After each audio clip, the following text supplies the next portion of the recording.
De Bem com Você está de volta e no programa de hoje nós estamos falando sobre depressão. Você sabia que o Brasil é considerado pela Organização Mundial da Saúde como o país mais deprimido da América Latina? No ranking mundial, o país ocupa o 5º lugar. São mais de 11 milhões de brasileiros com sintomas da depressão. E a psicoterapia ajuda o paciente, mas não evita novos episódios nem cura a doença. E é sobre isso que eu gostaria de falar com você, né, Ana? Como que é essa questão da terapia para o paciente com depressão? A psicoterapia ela é fundamental nesse processo de tratamento, né, do indivíduo com depressão, porque a gente vai buscar entender quais são os fatores que têm sido gatilhos para episódios depressivos e mantenedores também da depressão. Entendendo todo esse cenário, a gente começa a levantar estratégias para que esse indivíduo possa intervir, possa lidar, possa enfrentar o que tem acontecido, né? A depressão ela é multifatorial, então muitas coisas podem estar acontecendo e não somente um gatilho pode estar desencadeando a doença. E por que é tão difícil estar disposto a se conhecer?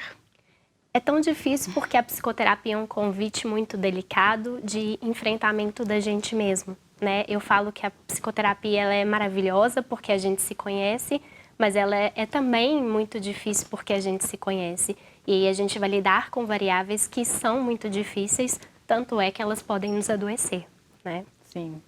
Doutora, a gente estava conversando sobre a depressão e essa questão da resistência aos medicamentos, né? Os medicamentos, eles são para serem tomados por períodos definidos, restritos ou pela vida toda? Então, a depressão, na vida inteira, né, a chance de ter uma depressão, ela é 20%, né? Na vida inteira você tem a prevalência de 20% de chance de ter uma depressão. Mas depois que a pessoa tem o primeiro episódio, um episódio dura mais ou menos uns 6 meses, né? Então o tratamento ele vai mais ou menos de 3 a 6 meses de tratamento. Tá? Depois desse primeiro episódio, a pessoa tem uma chance de 50% de ter um novo episódio. Então todo mundo que teve um episódio tem mais chance de ter um segundo do que uma pessoa que nunca teve. E depois que tem um segundo episódio, que também vai durar mais ou menos uns 6 meses, um tratamento, ela tem 80% de chance de ter um terceiro episódio. Então, a pessoa que tem um terceiro episódio tem que colocar na balança se vale a pena retirar o tratamento, não só medicamento, quanto terapia, porque a chance dela é de 80% de ter um novo episódio. Ou seja, se for uma pessoa mais velha, será que vale a pena correr o risco de uma depressão vir? Né? Então, é esse cálculo que tem que ser feito. Né? Se a depressão foi muito grave, né? Então, correr o risco dela voltar. Agora, se for um quadro mais leve, né? Talvez valha a pena. Então, isso é uma escolha que é feita junto com o paciente e o médico. Né? Mas as estatísticas são essas.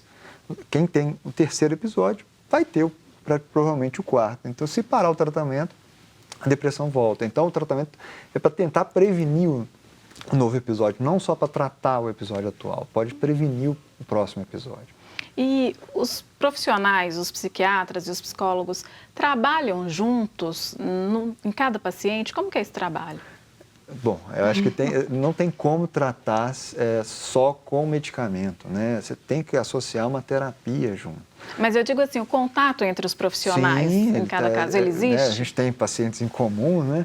Então a gente tem que ter essa troca, né? A gente conversar como é que está indo o tratamento. É óbvio que o paciente ele está ciente disso. Olha, eu conversei com o seu terapeuta, a terapeuta pede permissão para ligar para o psiquiatra. Eu acho que é necessário essa troca até para acertar a linha de tratamento, a forma de abordar a situação, né? Isso acontece muito, né? Então, eu acho que tem que ter essa simbiose, né? essa conexão para que o tratamento funcione de maneira adequada para o paciente.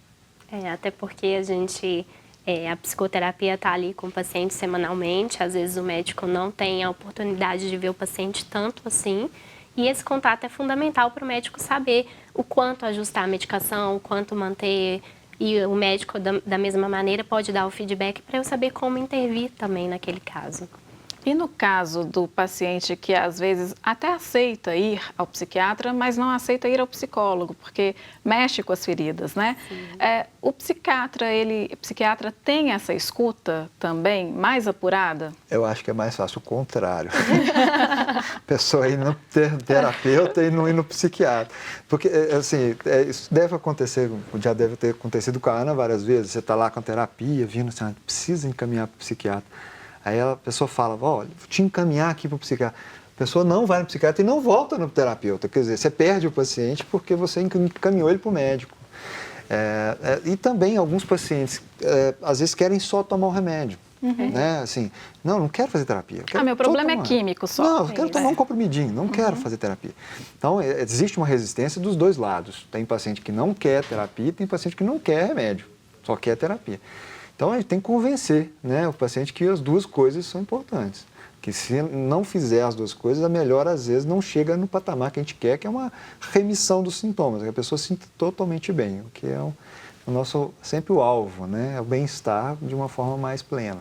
E falando em bem-estar, a gente tem um tripé, eu acredito, que é o acompanhamento psicológico, medicamentoso, mas também a atividade física, né? É um tripé mesmo, né? Para ajudar nesse paciente, como que é?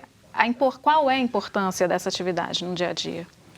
Eu acho que hábitos saudáveis são sempre a base, né, de um processo de prevenção de recaídas na depressão, de prevenção da própria depressão e até mesmo no tratamento.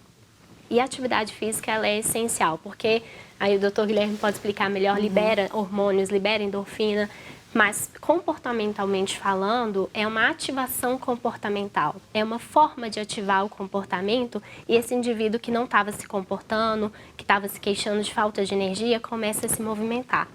Começa a desfrutar o prazer, começa a ver que ele se comportando, ele dá conta. Então é fundamental, a atividade física é sempre muito bom. Sim. Do ser humano é algo que a gente está perdendo pelo excesso de luminosidade, de estímulos, é rotina. Horário para dormir, horário para acordar, horário para alimentar, né? Horário para atividade física, né? A gente está ficando muito sedentário, né? Facilidades da vida moderna, né? Então, a atividade física ela é fundamental. Infelizmente, o nosso corpo não evoluiu para prescindir da atividade física. Sim. A melhor maneira da gente tentar ajudar a um envelhecimento saudável, a única coisa que a ciência tem para afirmar hoje em dia, para tentar talvez prevenir um pouco o Alzheimer, é a atividade física. E nessa questão dos 20%, 50%, 80% da reincidência, né, da depressão, o paciente que toma esse cuidado, porque é isso, não é só a atividade física, são os bons hábitos, né? Uma higiene do sono, a questão da atividade física, horário para se alimentar, na verdade, né? Que também vem junto com essa questão social. Você vai fazer um lanche no seu trabalho, aí você encontra com um colega. São duas coisas resolvidas ao mesmo tempo. Como que é isso? Então, as pessoas, não é só essa questão da atividade física, né? As pessoas estão largadas com a saúde de um modo geral e isso pode ser um agravante da depressão?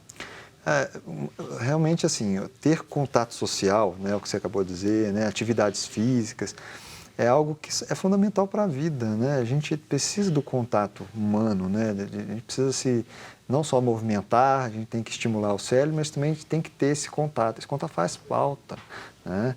É uma das maneiras que alguns países conseguiram, por exemplo, diminuir a taxa de depressão, de uso de droga em adolescentes, foi aumentando a disponibilidade de atividades para os adolescentes. Música, atividades físicas, esportes e atividades extracurriculares, vamos dizer assim.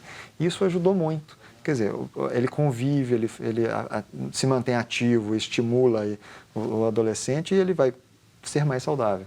E com isso adoece menos, usa menos droga, usa menos álcool e deprime menos, porque o comportamento, né, todo esse comportamento disfuncional acaba levando à depressão, né? São fatores de risco, né?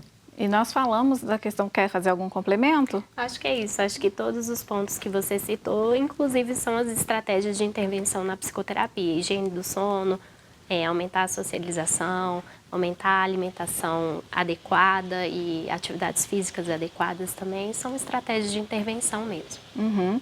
E nós falamos no início do programa que ela não escolhe idade, nem classe social. Hoje, estatísticas mostram quem mais adoece e por que mais adoece? Sim, a faixa etária de maior risco é entre 18 e 35 anos, né? Essa faixa etária ela adoece 3 a 5 vezes mais do que o idoso acima de 65 anos, né? A gente tem uma incidência que vai aumentando até os 40 anos, depois vai caindo, né? Essa faixa etária é a faixa etária de maior risco de depressão, né? A mulher acaba adoecendo 2 vezes mais que o homem. Você tem características, né, específicas de cada, né, pessoa, mas realmente você tem fatores de risco associados não só para a idade, sexo, tem fatores de risco variados aí. E desse ponto de vista comportamental, o adolescente que tem a pressão da escola, da escolha da carreira, da profissão, a mulher que tem muitas atividades, né? Às vezes 3 jornadas no dia, como que é isso no consultório? Isso são fatores mesmo importantes e de influência. São fases, o final da adolescência e início da vida adulta é uma fase de uma grande mudança, uma grande escolha, né? Você precisa escolher o rumo da sua vida, você precisa escolher seu caminho, formar família. Então, são fases de escolhas muito grandes. E muitas vezes o indivíduo se vê perdido, se vê pressionado, né? Então, de fato, são fatores de risco e essa faixa etária é uma faixa etária que realmente vem a ser mais vulnerável para a depressão. E a mulher, como fator social, histórico, social, a mulher conquistou um espaço, né, na sociedade, que foi muito importante.